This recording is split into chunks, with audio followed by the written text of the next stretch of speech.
Bonjour tout le monde, content d'être parmi vous ce matin et de pouvoir partager quelques pensées avec vous. Le thème de mon intervention aujourd'hui est Mission impossible, réalité augmentée. Amen. Est-ce que tout le monde sait c'est quoi la réalité augmentée? Qui ne sait pas c'est quoi la réalité augmentée? D'accord. La réalité augmentée, en réalité, c'est une nouvelle technologie qui permet à ce que ça ajoute à votre vue actuelle des informations supplémentaires. Qui a vu Iron Man? D'accord. Vous voyez que dans Iron Man, quand lui regarde un objet, il y a des informations supplémentaires qui s'affichent à propos de l'objet, qui dit la vitesse et tout ça. C'est ça la réalité augmentée. Amen. Et ce matin, nous sommes là tout justement pour voir comment augmenter votre réalité. Amen. Je pensais que vous seriez plus enthousiaste. D'accord. Gloire à Dieu. Donc, l'objectif de mon intervention, c'est de vous donner les clés pratiques qui vous permettront de rendre possible n'importe quelle mission impossible. Ok? Qui va être un James Bond ce soir? Gloire à Dieu. D'accord. Pour commencer mon intervention, j'aimerais définir quelques thèmes avec vous. Premièrement, qu'est-ce qu'on entend par mission impossible? Du moins, qu'est-ce qu'on entend par le mot impossible?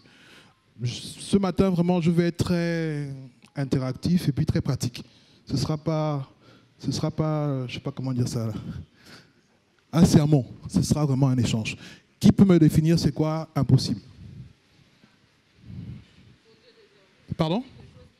Quelque chose qui n'est pas possible. Quelqu'un d'autre a une meilleure intervention? Oui? Quelque chose qu'on ne peut pas réaliser, d'accord? Oui? Quelqu'un a dit quelque chose ici? Quelque chose qui ne peut pas se faire. D'accord? Quelqu'un d'autre veut rajouter quelque chose, veut renchérir? Quelque chose d'inaccessible? Oui? Inatteignable? Inconcevable. Merci, j'aime bien cette intervention-là. Ok, le dictionnaire définit l'impossible. En fait, quand on regarde l'étymologie du mot impossible, il y a le préfixe 1 et ensuite il y a le mot possible. Le préfixe 1 signifie la négation et le mot possible, donc vous savez c'est quoi la définition. En réalité, le mot possible signifie ce qui est concevable, ce qui est imaginable, ce qui est acceptable, ce qui est faisable. N'est-ce pas? N'est-ce pas? D'accord. La première chose que j'aimerais faire remarquer avec vous, c'est que l'impossible en réalité, c'est une question de pensée. Possible veut dire imaginable, concevable. Donc ça veut dire que si vous êtes capable de concevoir quelque chose, ok, vous êtes capable de la réaliser. Si vous n'êtes pas capable de concevoir une chose, vous n'êtes pas capable de la réaliser. Amen. Donc ça veut dire qu'en réalité, la possibilité ou l'impossibilité d'une chose dépend de notre capacité à concevoir. Et donc dépend de notre pensée. Est-ce que vous me suivez? Mais si la possibilité ou l'impossibilité dépend de notre pensée, ça veut dire que c'est extrêmement subjectif parce que nous ne pensons pas tous de la même façon. Donc quelque chose qui est impossible à X peut être possible à Y. Il suffit simplement que Y conçoive la chose que X ne peut pas concevoir. Amen. Est-ce que vous me suivez? C'est extrêmement important. Ça veut dire que toutes les limites que vous avez dans votre vie, tout ce que vous considérez comme impossible, ça cause simplement de votre façon de penser. C'est juste parce que vous n'arrivez pas à le concevoir. Vous n'arrivez pas à l'imaginer. C'est extrêmement grave. Quelqu'un dirait c'est impossible à l'homme, par exemple, de s'envoler. Ok? L'autre dirait c'est impossible à l'homme, c'est impossible à l'homme d'avoir la vie éternelle. Sauf qu'il y a d'autres qui ont réussi à créer des appareils qui permettent à l'homme de voler. Vous connaissez les jetpacks? Les jetpacks, ce sont des sortes de, un peu comme dans Iron Man d'ailleurs, ce sont des sortes de réacteurs sur lesquels les hommes se mettent et puis ils peuvent s'envoler. Ils ne vont pas très haut, c'est vrai, mais ils peuvent quand même voler. Donc ce qui est considéré comme impossible pour X est possible pour Y. Moi, la question que je te pose, c'est tu choisis d'être qui, X ou Y?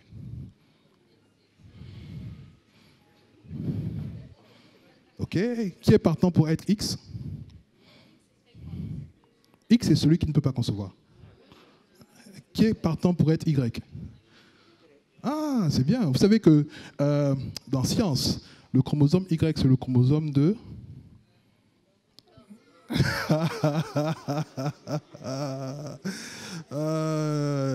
il faut revoir vos cours de biologie. D'accord, très bien. Ok, permettez-moi d'avancer un peu. Si notre capacité à rendre quelque chose possible, notre capacité à concevoir, mais notre capacité à imaginer, moi j'aimerais vous poser une question. Qu'est-ce qui met un frein à notre imagination?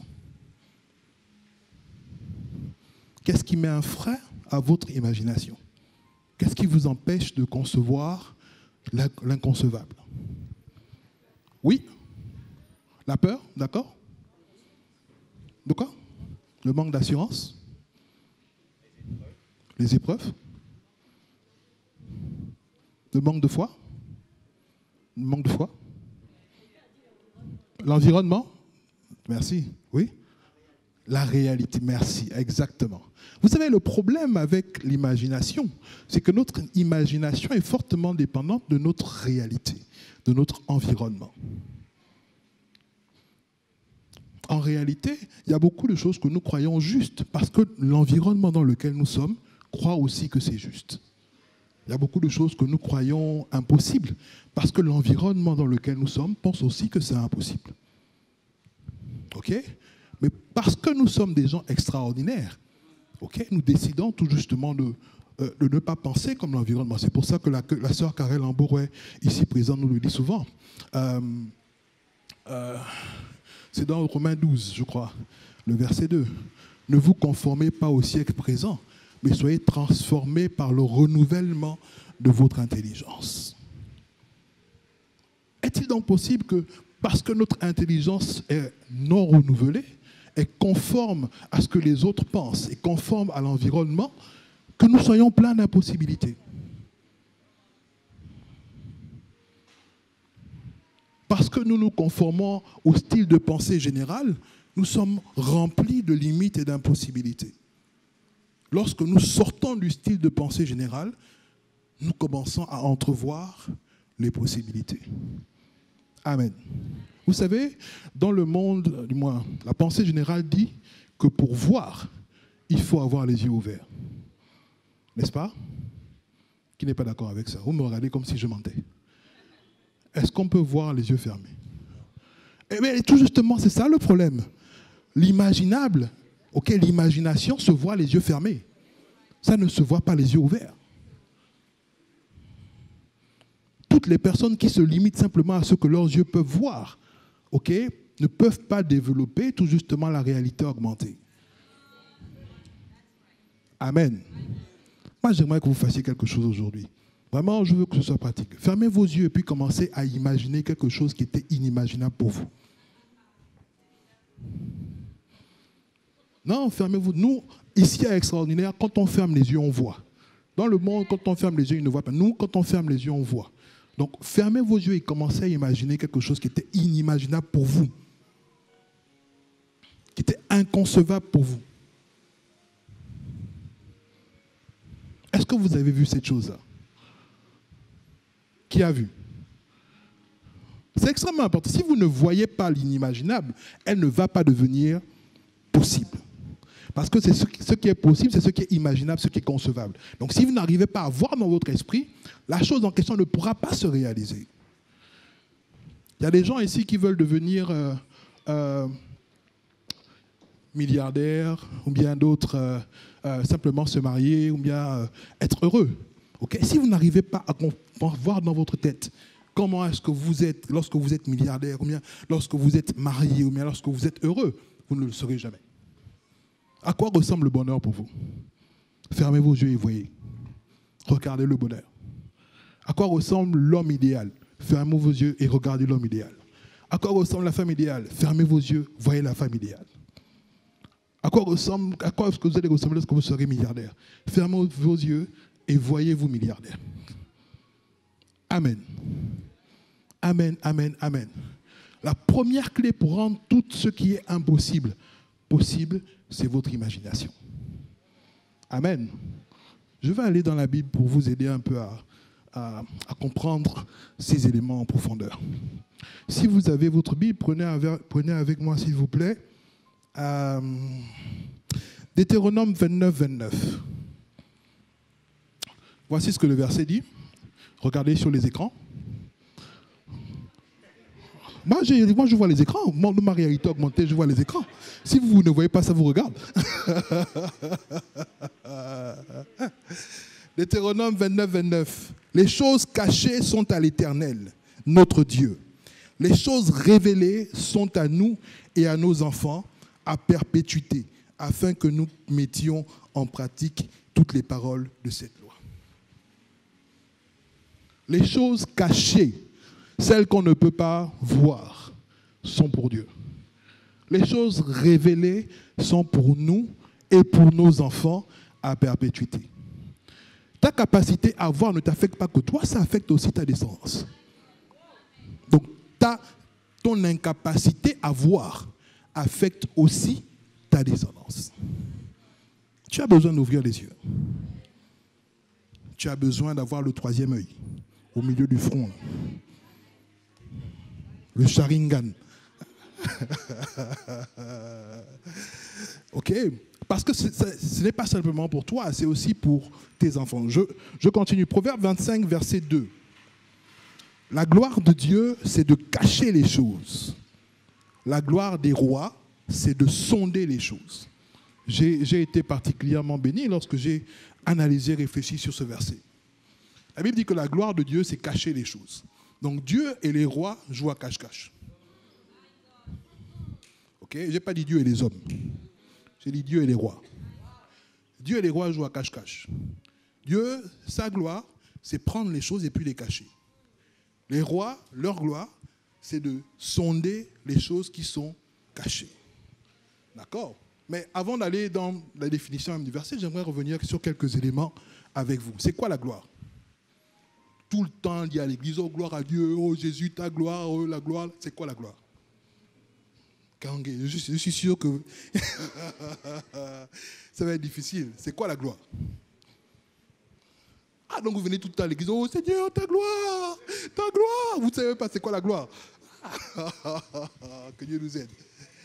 La gloire, c'est la renommée. La gloire, c'est la renommée. Une renommée qui est étendue. Plus la gloire est grande, plus la renommée est grande. Là, c'est un.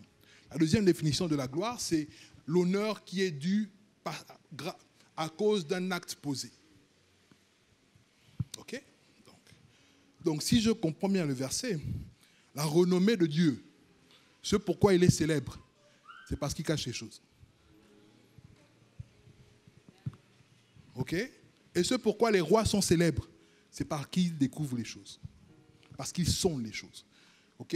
Sonder, c'est quoi? Sonder, c'est chercher à apprendre, chercher à découvrir, chercher à concevoir.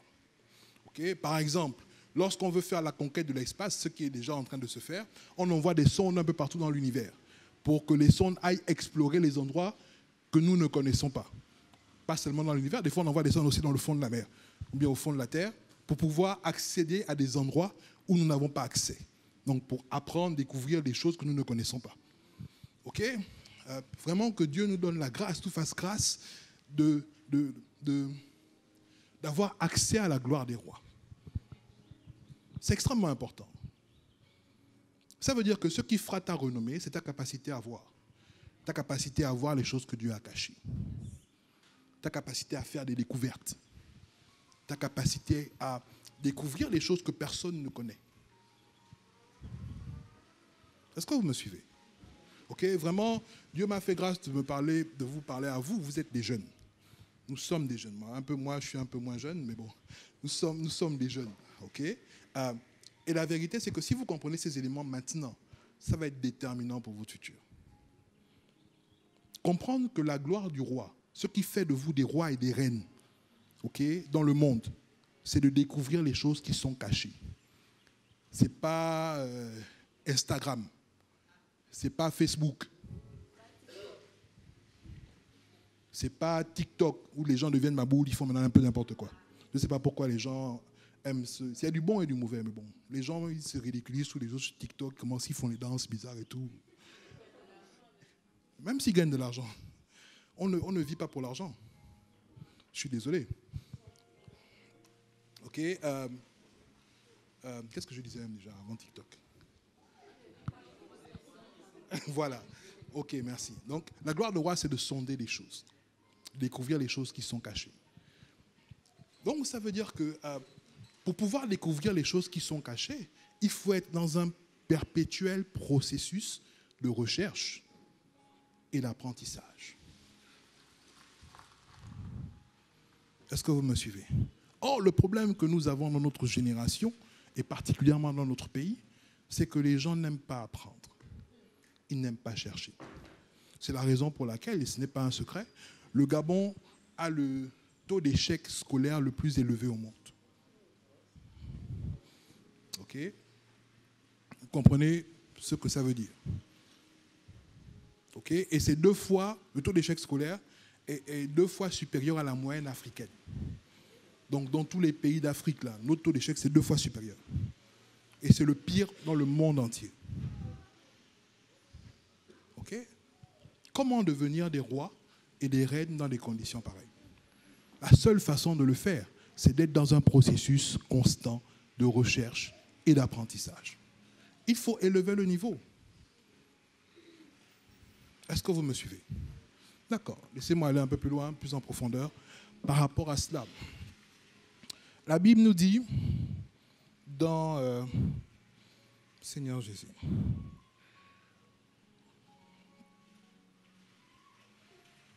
Luc 18, 27. Regardez sur les écrans. Merci la régie. Jésus répondit, ce qui est impossible aux hommes est possible à Dieu. Amen. Amen. Amen. Ne dormez pas, c'est important. Ce qui est impossible aux hommes est possible à Dieu. On a vu la définition de possible, on a vu la définition d'impossible. Donc si je dois reformuler ce verset, c'est ce qui est inconcevable pour les hommes est concevable pour Dieu. Ce qui est inimaginable pour les hommes est imaginable pour Dieu. Ok? Vous êtes d'accord avec moi? Très bien. Je continue avec Ésaïe 55, 9.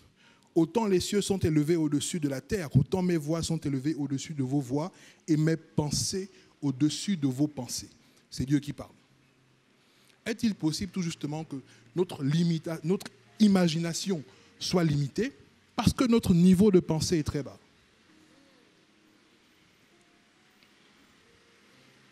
Est-il possible que Dieu soit tout-puissant parce que son niveau de pensée est très haut? Donc, que devons-nous faire pour avoir accès à l'impossibilité? Élever le niveau. Mais comment on élève le niveau pratiquement? Est-ce que selon vous, le fait de faire le Congo-ça élève votre niveau? Est-ce que selon vous, le fait de, je ne sais pas moi, passer des heures sur les réseaux sociaux élève votre niveau de pensée? Ça dépend. Hein? Merci. Merci. Selon vous, qu'est-ce qui peut élever votre niveau de pensée? Pardon? La lecture? La recherche? J'ai entendu un mot intéressant ici, là. Les formations. Pardon, et puis? Formation, les formations et les informations. Ok? C'est extrêmement important. C'est extrêmement important. Vous êtes jeune, vous êtes dans le commencement de vos vies. Ok? Si maintenant vous savez faire tomber toutes les barrières, avoir accès à tout ce qui, entre parenthèses, est impossible, vous aurez une vie merveilleuse. La Bible dit, et c'est Jésus qui parle. Non, ce n'est pas Jésus qui parle, je crois que c'est l'apôtre Paul. Jésus est le roi des rois et le Seigneur des seigneurs. Amen. Ok. Longtemps, quand je lisais ce verset, ça m'a toujours intrigué. Ça m'a toujours intrigué. Pourquoi? Parce que quand j'étais jeune, je devais avoir 4-5 ans, il y a une chanson qu'on chantait à l'église. C'est « Il est le roi des rois, le Seigneur des seigneurs. Il est le roi des rois, le Seigneur de mon cœur. » Qui connaît? Vous êtes trop jeune, c'est normal. Ok. Et je me demandais, mais si Jésus est le roi des rois, moi je suis quoi? ce n'est pas aussi simple. Parce que quand je me posais la question, je n'étais pas roi. Je ne ressemblais pas à un roi. Donc, est-ce que c'est seulement les rois qui sont qualifiés pour être dans le royaume de Jésus? Est-ce que ce sont seulement les seigneurs qui sont qualifiés pour être dans le royaume de Jésus? Donc, si moi je veux entrer dans le royaume de Jésus, il faut que je devienne un roi. Comment je deviens un roi? J'attends la réponse. En sondant les choses qui sont cachées. Comment vous rentrez dans le royaume de Jésus? Comment vous faites partie des rois dont Jésus est le roi? En sondant les choses qui sont cachées. En d'autres termes, pour reprendre les termes de notre évêque chéri Michel Ambourouet, en ayant accès à la révélation. Okay? J'ai volontairement voulu changer la dénomination, mais le terme.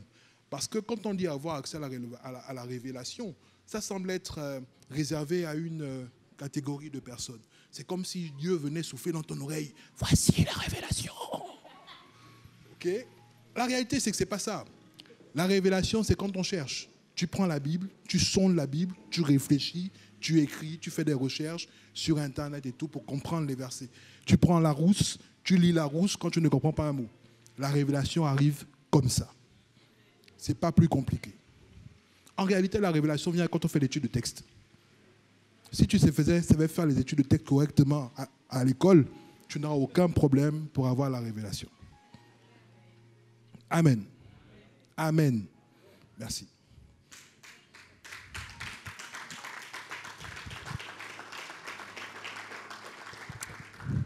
Ok, donc,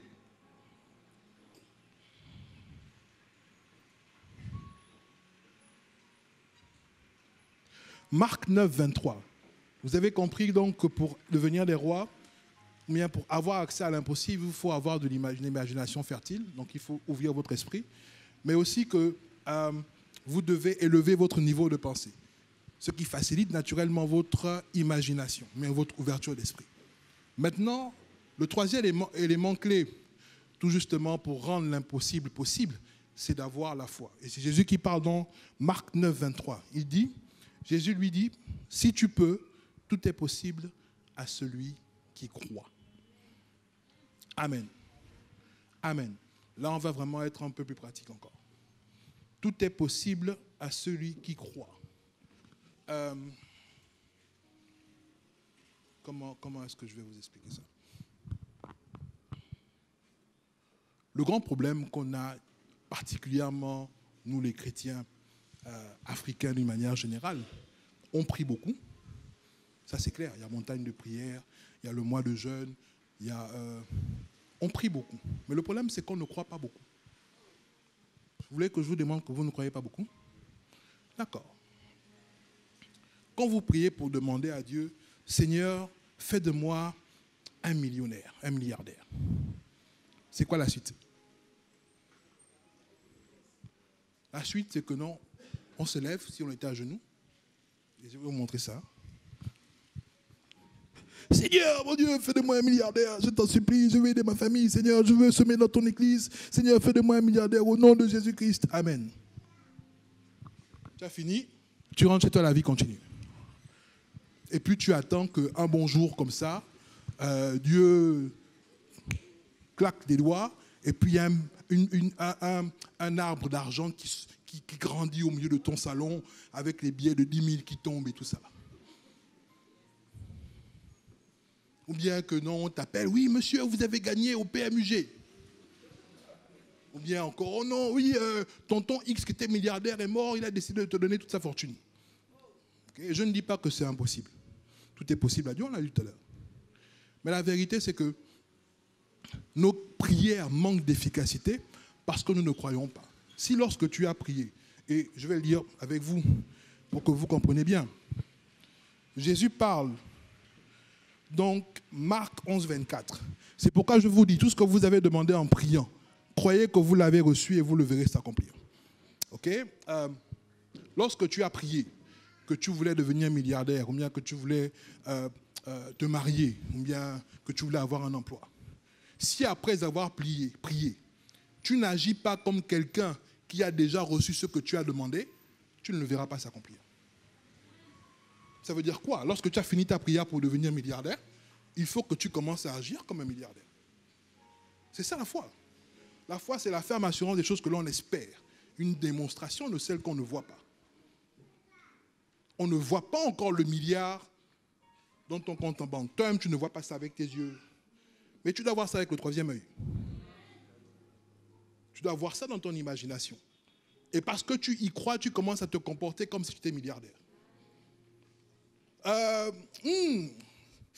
Je sens que Dieu me parle. Il y a quelqu'un qui a donné une offrande de 10 millions. Tu commences à être pressé. Mais ça doit être moi, ça. Ça doit être moi le milliardaire de l'église. Comment ça se fait que je n'ai pas? Seigneur, il faut que je me lève et que je donne. Est-ce que vous comprenez? Seigneur, je veux le boulot, je veux le boulot. Mais comment les gens qui ont le boulot se comportent? Ils se lèvent tôt le matin à 7h30, ils ne font pas la grasse matinée et tout ça, au lit et tout ça. Ils passent pas leur temps sur Facebook, ils sortent et puis ils vont à leur lieu de travail. Moi, je n'ai pas le boulot, qu'est-ce que je peux faire? Je me lève tôt, 7h30, je me parfume et tout. Je prends mon CV, mon dossier en main et puis je m'en vais dans les lieux de travail. Et puis je commence à discuter. Est-ce que je peux rencontrer tout justement la responsable des ressources humaines, s'il vous plaît? Bon, vous avez rendez-vous? Non, mais elle m'attend.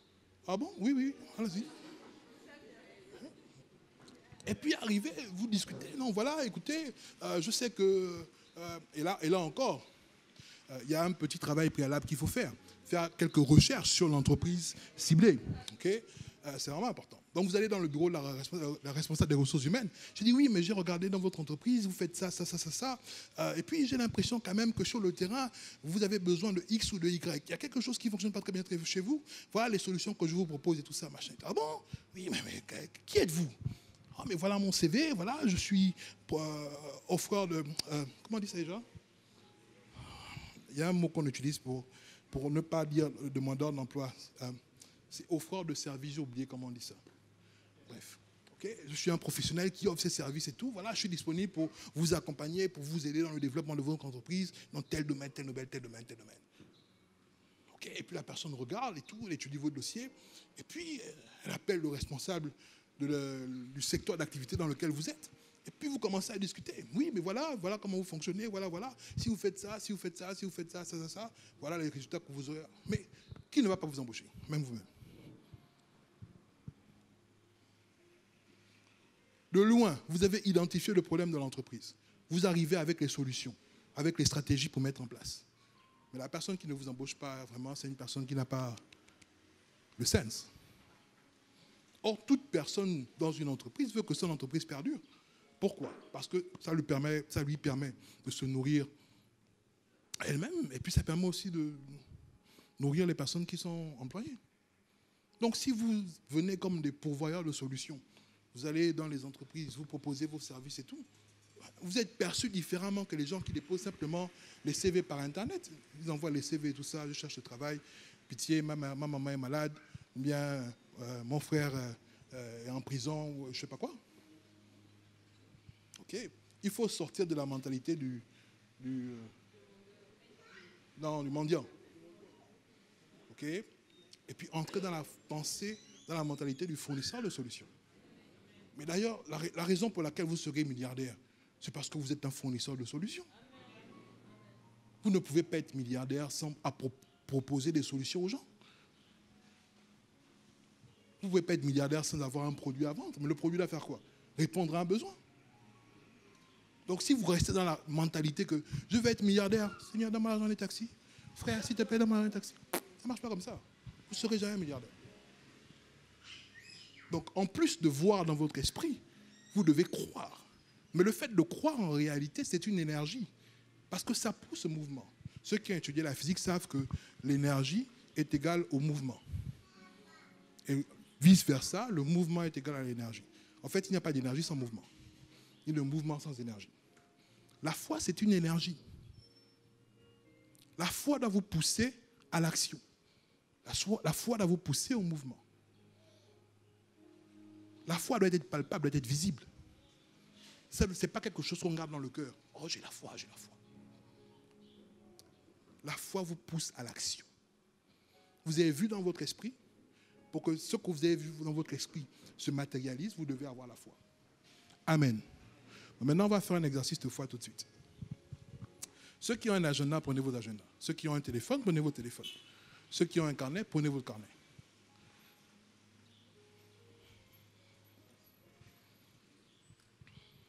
Et je vais conclure avec ça.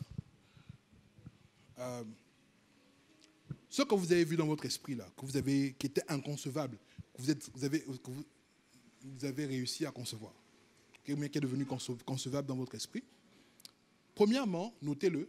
Deuxièmement, mettez une date à laquelle cette chose doit se réaliser. Maintenant, soyez réalistes. Et je vais vous expliquer pourquoi. La vérité, c'est que pour que cette chose se réalise, il va falloir que vous soyez transformés. Parce que si c'était possible maintenant, vous l'auriez déjà, tel que vous êtes. Je vais vous prendre un exemple simple. Moi, aujourd'hui, l'un de mes objectifs, dans les 2-3 ans à venir, c'est d'avoir un executive MBA d'une école qui s'appelle Kellogg HKUST. C'est une école qui se trouve entre la Chine et les États-Unis. Okay, en général, ce sont deux pays qui se font la guerre, mais quand ils s'assemblent, c'est pour faire des choses extraordinaires. Donc, cette école-là a la particularité d'être la meilleure école au monde pour l'executive MBA. La scolarité, c'est $250 000. Okay? Ça fait à peu près 125-130 millions de francs CFA. Je n'ai pas les 130 millions de francs CFA sur moi. N'est-ce pas? Mais c'est mon objectif. J'ai visualisé ça et je veux aller là-bas. Vous savez ce que je fais tous les soirs? Avant de dormir, c'est devenu un rituel. Je vais sur YouTube, je mets la chaîne de Kellogg HKUST. Et puis je regarde les cours, je regarde le campus, je regarde les photos et tout ça. Je regarde tous les soirs. Et puis je prie, Seigneur, je suis propriétaire, je suis détenteur d'un IMBA Kellogg HKUST. Quand ils font les sessions, et c'est souvent le cas, il y a des sessions de découverte. On vous explique comment s'inscrire, on vous explique comment se déroule un cours. Je participe à toutes les sessions. Et c'est en anglais, hein? Toutes les sessions, je participe. Je pose des questions. Oui, mais j'ai remarqué que chez vous, par exemple, il n'y a aucun Africain. Est-ce que c'est réservé simplement? Non, c'est pas réservé, vous pouvez vous inscrire et tout ça. Envoyez-nous votre CV et tout ça, machin et tout. J'envoie. Pourquoi? Parce que j'ai visualisé. Maintenant, je dois avoir la foi pour mettre en pratique. Et c'est déjà programmé dans mon agenda. À telle période, je dois aller là-bas. Sauf que, et c'est ce qui est intéressant, dans les critères qu'ils ont, on demande par exemple d'avoir un diplôme d'une école très réputée déjà, pour pouvoir entrer là-bas. Et d'avoir au minimum 15 ans d'expérience professionnelle. Donc, je sais que pour avoir accès à cette école-là, je dois avoir d'abord un autre diplôme d'une école très réputée. Donc, en parallèle, je mets les sous de côté pour travailler mon executive master maintenant, okay, chez HEC Paris. Est-ce que vous avez compris? Mon objectif final, c'est Kellogg. Je passe par HEC Paris. Mais pour HEC Paris, c'est 20 000 € la formation. Si je pouvais aller à Kellogg maintenant, j'y serais. Mais je n'ai ni les moyens ni les compétences pour y aller. Donc je passe d'abord par un processus. Donc je dois me transformer.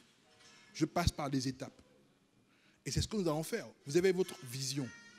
Vous mettez une date dessus. Et ensuite, vous faites ce qu'on appelle un rétro-planning. Quelles sont les étapes qui vont me permettre au final d'aller à cet endroit-là, d'accomplir cette vision? Je veux être milliardaire. Avant d'être milliardaire, il faut être millionnaire. N'est-ce pas, non? Donc ça veut dire que si milliardaire, c'est ma finalité, bon, à quel moment je suis millionnaire? À quel moment je suis chef d'entreprise? À quel moment je suis, je ne sais pas moi, je rencontre mes premiers clients? Et donc tout ça, vous mettez des dates.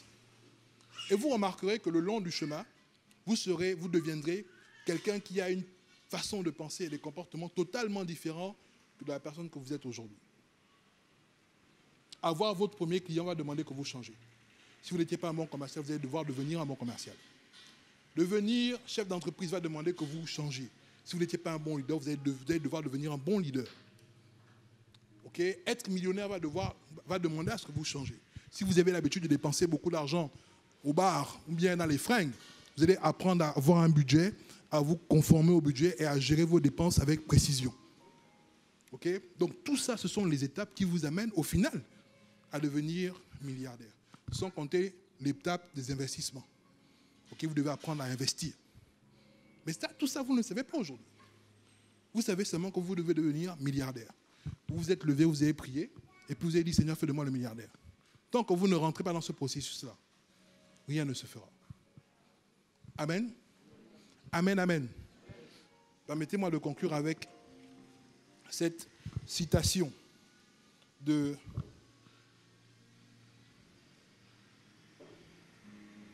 Georges Bernard Shaw.